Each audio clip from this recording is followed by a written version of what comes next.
It's an action-packed first-person shooter, developed by Digital Extremes and published by 2K Games. It's a sequel to 2007's The Darkness, based on the Top Cow comics of the same name, and it continues the story of mob leader Jackie Estacado as a mysterious cult attempt to steal the titular darkness from him. Hello, my baby. Hello, my honey. Hello, my ragtime gal. Its unique quad-wielding gameplay feature is well implemented and fun. Its cel-shaded graphical style gives it an interesting aesthetic that harkens back to its comic book inspiration. Its story is pretty well presented and compelling, and its over-the-top action and ridiculous finishes are a spectacle to behold.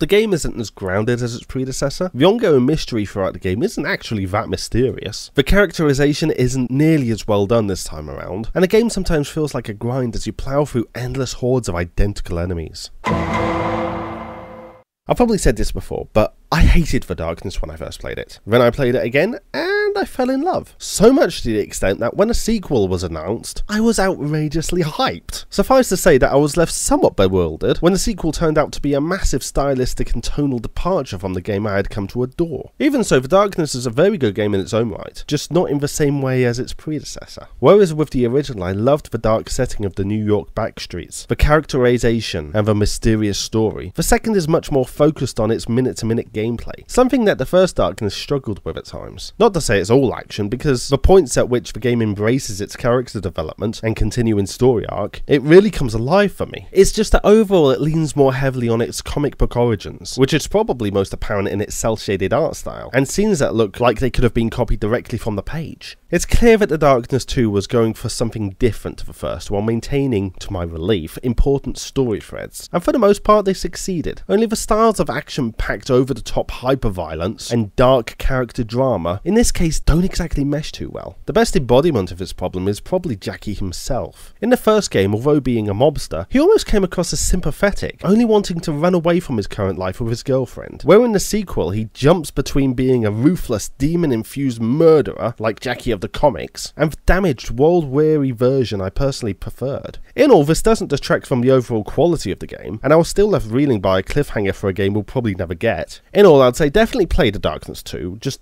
don't expect to game anything like the first.